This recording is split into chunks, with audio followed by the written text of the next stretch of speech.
everyone, welcome to week 3 of our Sew Along for the Joey Tote. This week we'll be working on steps 18 through 32. So that will be putting the outsides together, front and back, and then we'll be working on the interior as well. So we have a lot to do this week. Let's get started. The first thing we'll be doing is putting our base together. So you'll do the exterior for sure, but I wanted to show you what we're aiming for. I've gone ahead and done the lining part. We'll be putting together the 2 exterior pieces and then putting on this middle part. So this step to create the lining isn't until step 36 of the instructions, but it's probably a good idea to go ahead and get it done while it's fresh in your memory. So you want to take your 2 base panel pieces and we'll sew these right sides together. And we'll use a 1/2 inch seam allowance here. It's a little bit different than what the pattern calls for the pattern seam allowance. So this one is a little bit bigger.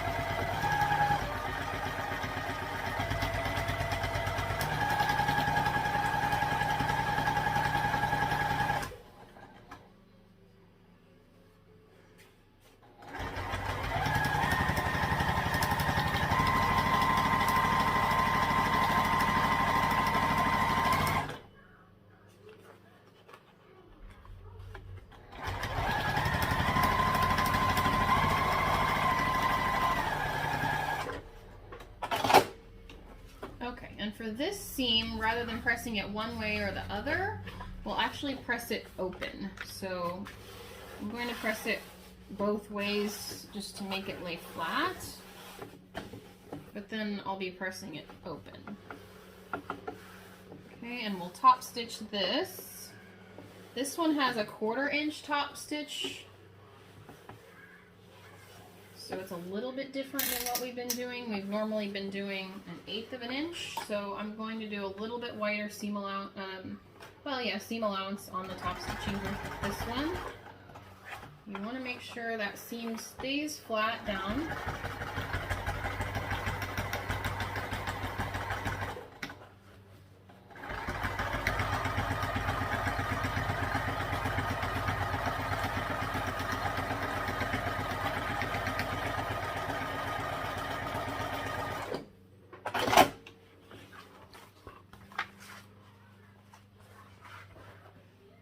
If you haven't done vinyl for your bottom, if you've done cotton instead with interfacing, there are a little bit different instructions. That's on page 7 of your instructions. So you'll need to complete this part a little bit differently if you've done cotton for your bottom panels. This part is the same, but the base piece is a little bit different.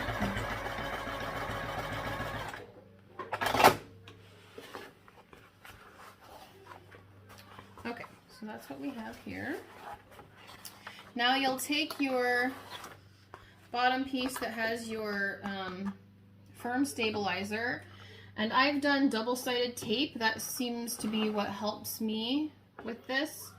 And I will show you on the base of my tester bag, I cut close to the corner and it left kind of this that I didn't really like. So I did these a little bit differently, and I just bent them over and kind of tucked it to the inside. That way, I'm hoping it looks a little bit, can't get it clear, a little bit cleaner when I put it on. Okay, so I just want this to kind of stay in place, and I'm going to position it right in the middle, and we want this right in the middle and measured out, and I will be putting double-sided tape on the outside as well to keep this in place while I sew around it.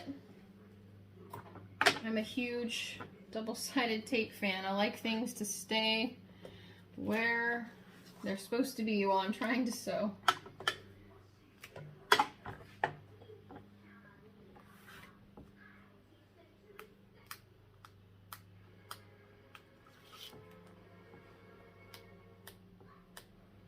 Okay, so the pattern instructions say 3 inches from the top and 3 inches from the bottom, and then 3 3/8 from each side.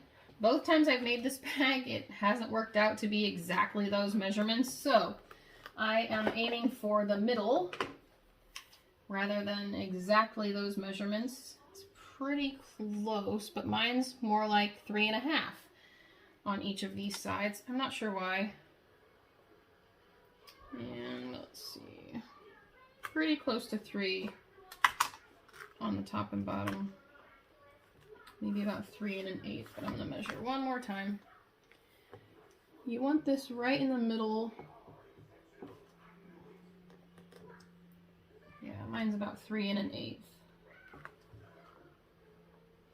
Alright, so I have that stuck down now, and we'll just sew around the whole rectangle with the top stitch, 1/8 of an inch again, with a longer, I'm going to use a longer stitch length on this part since it is the vinyl.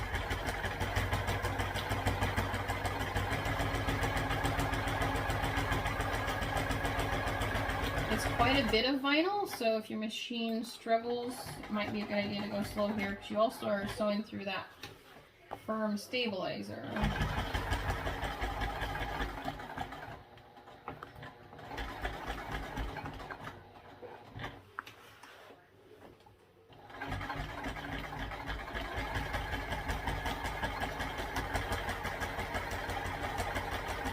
I've used Decoville Heavy for my firm stabilizer here. It's a pretty common one, it's easy to find.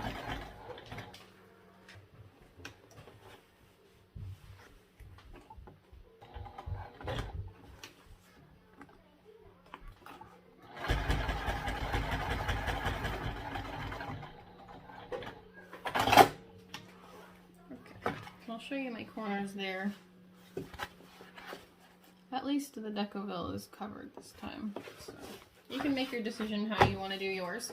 Okay, so I would suggest going ahead and doing the lining exactly the same way while it's fresh in your mind.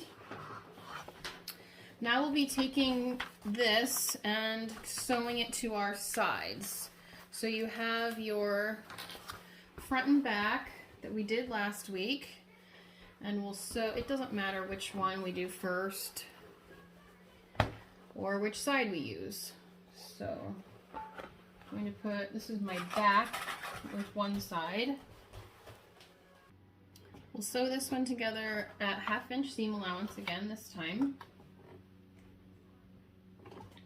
I like that it's 1/2 inch here because that front piece will have a bunch of different lengths where we tried to put that pocket together, so it just kind of helps us account for any of those irregularities along the way.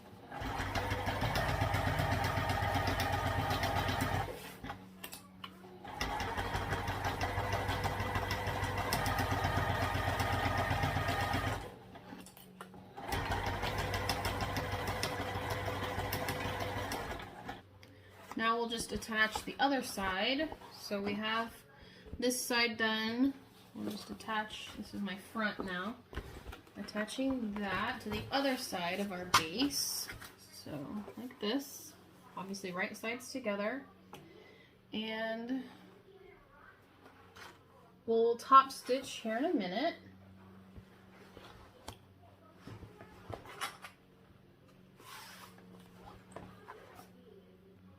So we'll just sew this one on at 1/2 inch seam allowance as well.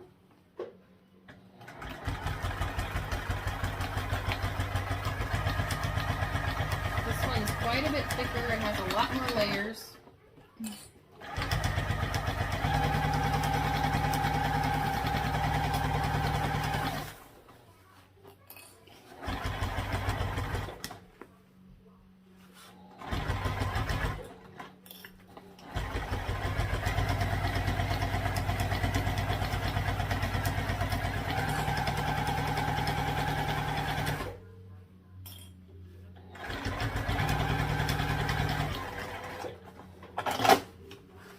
Now before I top stitch, I'm just going to line everything up, because if I want to adjust something now, I can.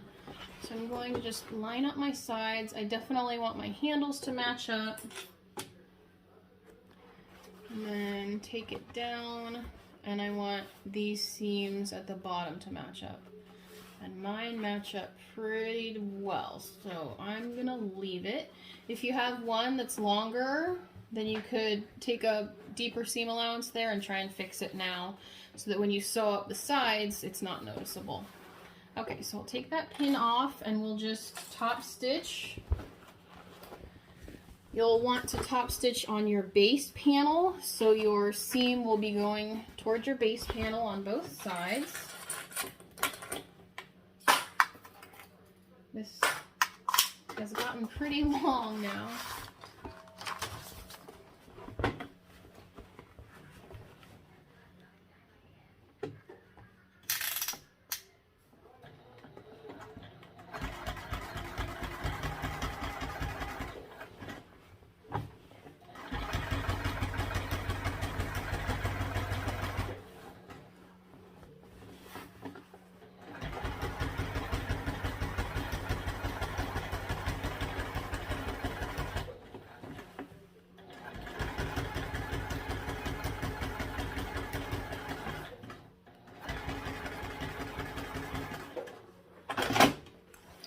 And you just want to flip it and do the same thing on the other side.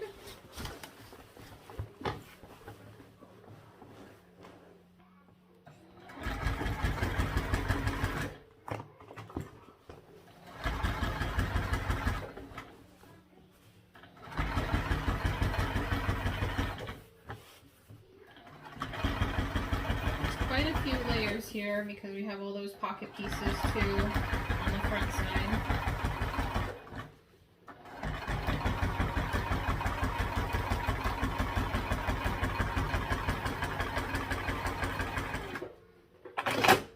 Alright, so we have both of those top stitched. Now the next step is to put them together. Right sides together will be going up the sides.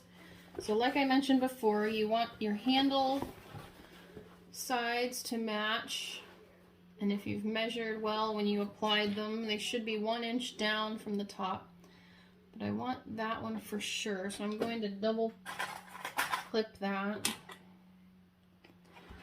And then just move down the side. If it doesn't match exactly here, it's fine. It might be a little bit long. And we, again, have a 1/2 inch seam allowance, so we have a bit of leeway. Okay, now when we get to the bottom, we definitely want these two seams to match. But what we're going to do is take this center seam and poke it up. And then we'll match it up with the top of the vinyl there. So I'm going to bend it where the seam is and then tuck it back up in there so that we have all of those layers together. It's 8 layers. It's pretty thick. But I'm going to pin that part really well because you want those to match up really well when you sew this. I'll go ahead and pin it all the way down. Alright. Now we'll do this one at 1/2 inch seam allowance.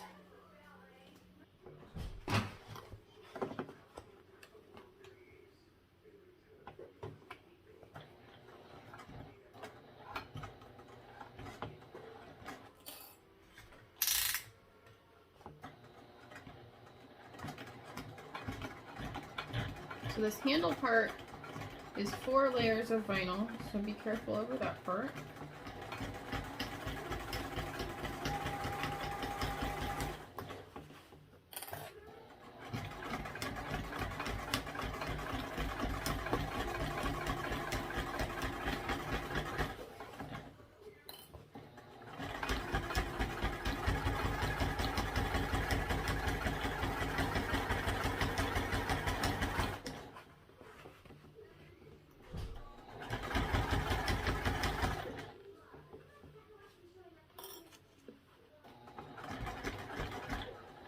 this part at the bottom jumps to 8 layers of vinyl. So go slow, and I think I'll hand crank through this part just to make sure that we don't bend the needle.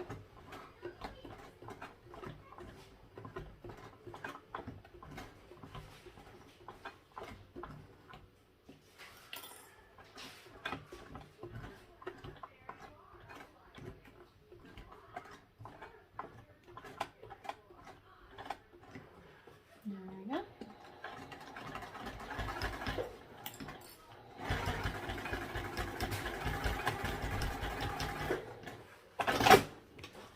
Alright, and you can turn it inside out and check if you'd like, or just peek, see, make sure your handles are matched up well and your bottom looks good down there.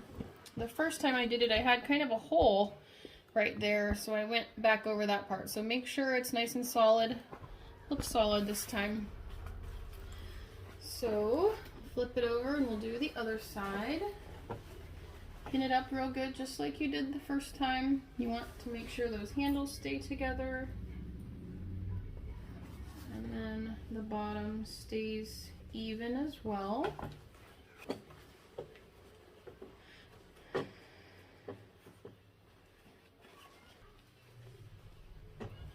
So I've gone ahead and sewn up the other side, and then I've trimmed my seams down to 1/4 of an inch. So I'm going to set this aside for right now. Now we're going to work on our strap connectors. I've already folded one so you can see what we're aiming for here. Basically, you fold it in half to find the middle,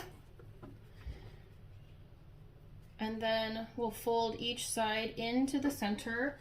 And again, I find it easier to use my double-sided tape just because I don't have 14 hands to try and keep this in line. Okay, so press that on. And then when I bring it to the center, it helps it stay there. Now, once we get that far, we'll take one end of it up 1 inch, and then that will leave another inch up here, so we'll bend this down by 1/2 inch. Okay, so what you want to do with it now is to take the pattern calls for a D-ring. I have rectangle rings, but I actually wanted to show you these. They don't have a seam. These are also from Fendia.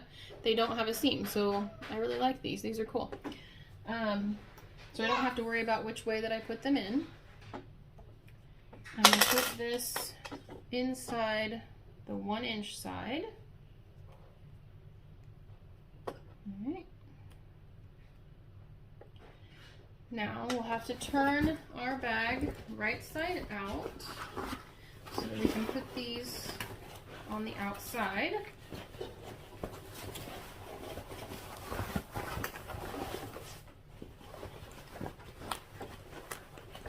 This part I found to be, oddly, one of the hardest parts of this, because you're trying to keep it in one place and trying to keep the piece folded the right way and everything. It was just hard to get it underneath the foot of the machine, so I'm hoping this time it's a little easier.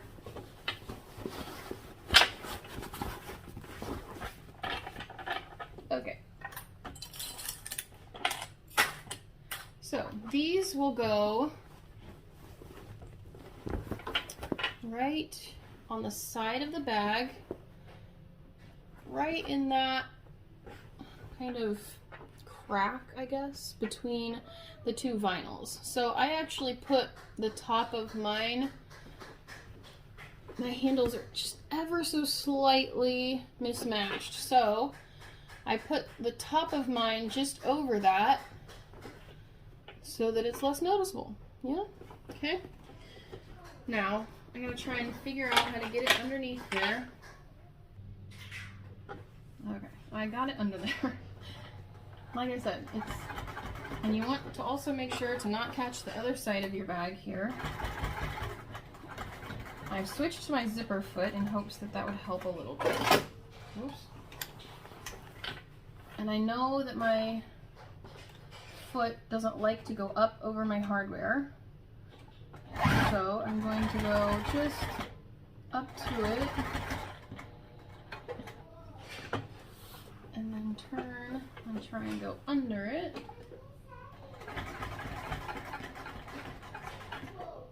Let's see if I can turn again. Sometimes I can. There we go. It did actually go this time. I have one little piece of my vinyl sticking out, so I'm going to try and tuck that in.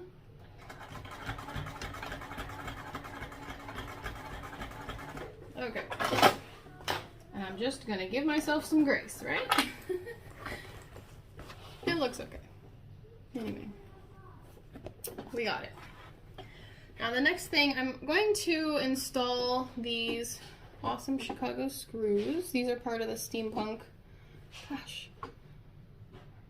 steampunk things that, there we go, Fendia that Fendia made for us to match our steampunk butterflies. So these gears, pretty cool. So I'll take my handy punch here. And try and get it down in there.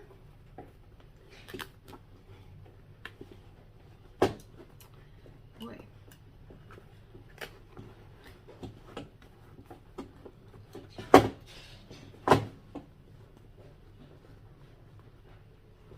I'm aiming right for the middle of that piece of vinyl.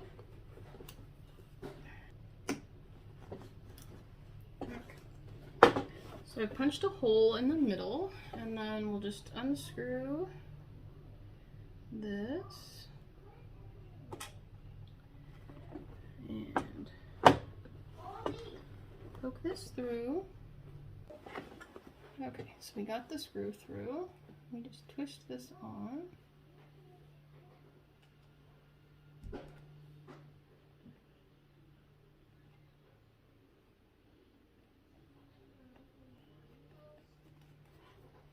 Twisting it on as best I can, and then I'll take my screwdriver and twist it a little bit more. Alright, there we go. Pretty cool little touch on there. Alright, so now I'll install, you'll want to install the other strap on the other side, but I'll leave that for now. The next thing to do is work on our lining piece. This is the last thing we'll be working on today. So we'll take one of our interior lining pieces. That's the main panel, the lining piece. And you want one of your interior zipper panels. So these are the pieces that you cut with the cut chart. We'll lay this right sides together, and it actually ends up matching with the bottom pretty well, so you'll probably get it about right if you just line it up with the bottom and then center it, but we will measure it to be sure. It should be about 3 inches down from here, and that is more than we normally do, but we'll be cutting couple inches off the top of this panel so that we can do our recessed zipper. Okay, so now that we have this 3 inches down, we want to go ahead and draw a 12-inch long box. So you'll want to draw yourself a box on the back side of your zipper that's 1 inch down from the top of your pocket, 12 inches long, and I'm using a number 3 zipper this time, so I'm doing my pocket cut out 3/8 of an inch wide. If you use a number 5 zipper, you'll probably want 1/2 inch wide. If you just want to do 1/2 inch, save yourself the trouble of deciding, you can do that too. So we'll sew around this box that we've drawn. I usually don't pin this, it usually stays pretty well on its own. Make sure you use a short stitch length here.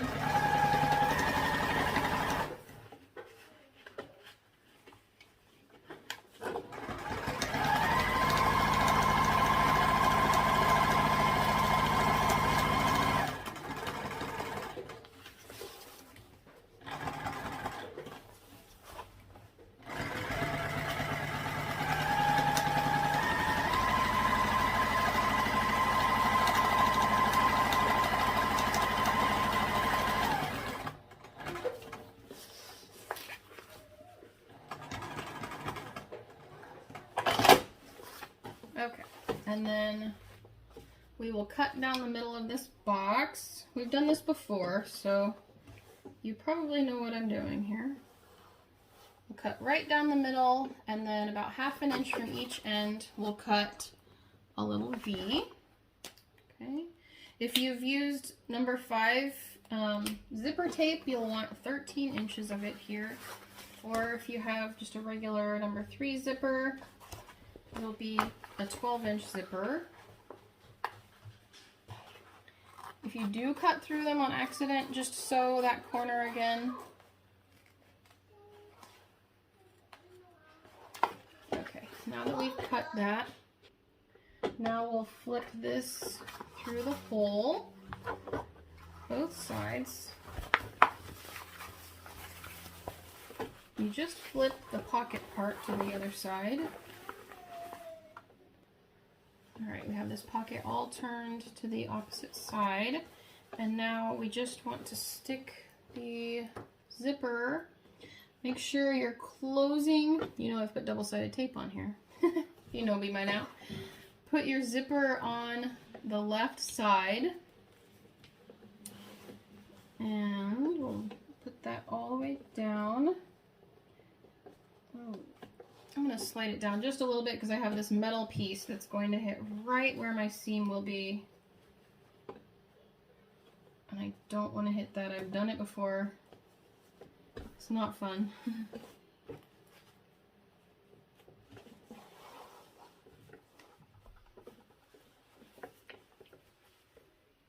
Okay. I'm going to check and make sure the front looks good. And then we'll go around this with our zipper foot.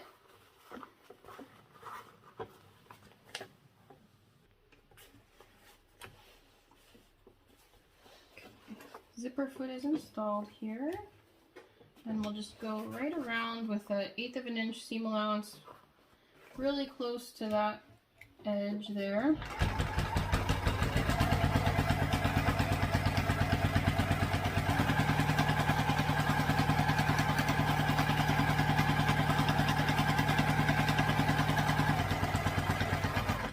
Again, careful not to hit that metal part on the other end. If you can cut it off, if you have enough leeway to cut it off, I would recommend doing that. I don't think I do here. I used right at a 12-inch zipper this time.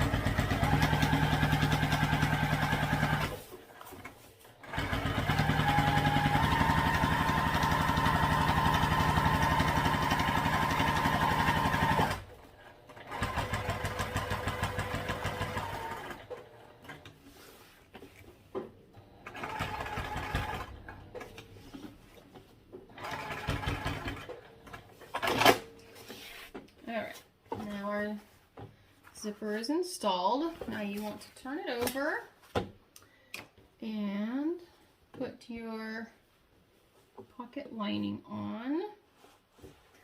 And we'll just sew up one side across the top and down the other side, back stitching at the start and stop, and making sure not to catch your lining piece. Okay, I usually do a 1/4 inch seam allowance on this.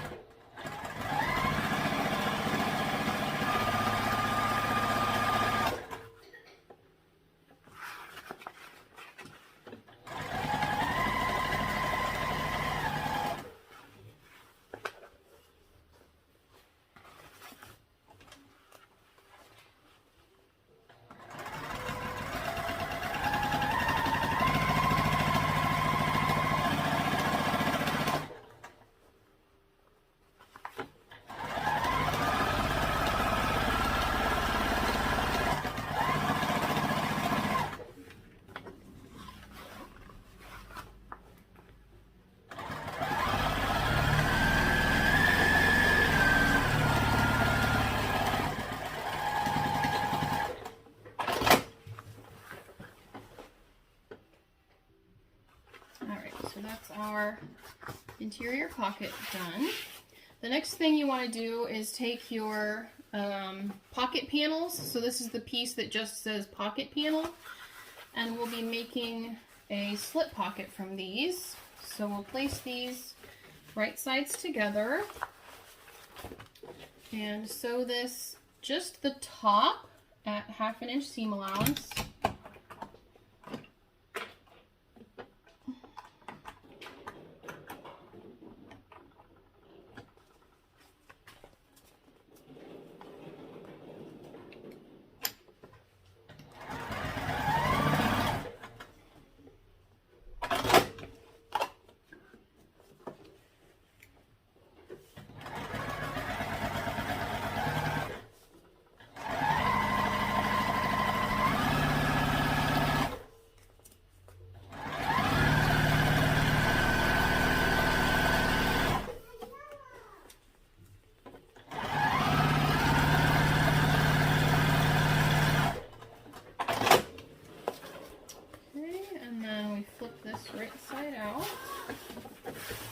So when we do this, I like to press the seam one way and then turn it and press the seam the other way as well. It helps me get the panel to lay really nicely with the seam directly on the top. And then we'll top stitch this.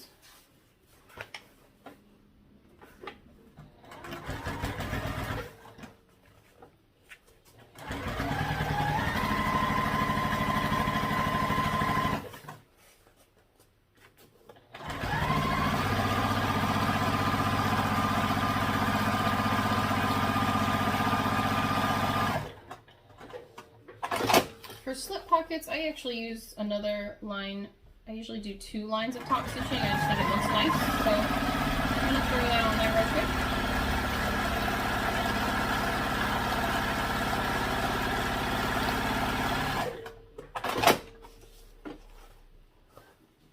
So that's our slip pocket. We'll take our interior pocket that we made and put this right sides together with that. Okay. Now the instructions say to put a seam directly down the middle. I think that's what I'll do, but if you have a preference, like you want a pen pocket or if you like 3 pockets, something like that, feel free to do that. Make sure that your zipper pocket is up out of the way. You don't want to go through that. So I'll fold it in half to find the middle and give it a good crease there so that I know where to sew. And I'll just start at the bottom and follow that line all the way up.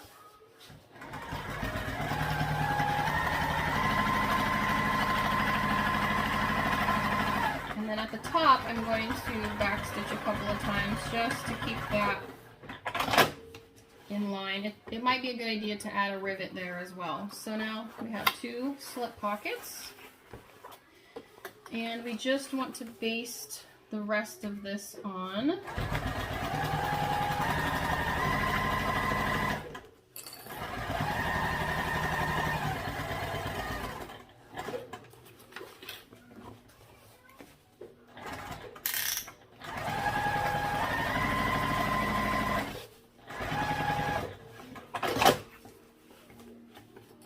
Usually go all the way across for basting.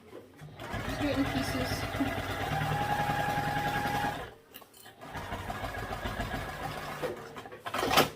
There we go. And then I'll go back this way. I did that simply because I was finding that my foot was kind of pushing my top fabric a little bit, and I didn't want it bunching. So then it is even on both sides. Alright, so for today you'll post a picture of this interior pocket and your completed exterior. That will be for this week's entry, and I will see you all next week when we'll complete the bag. Bye everyone!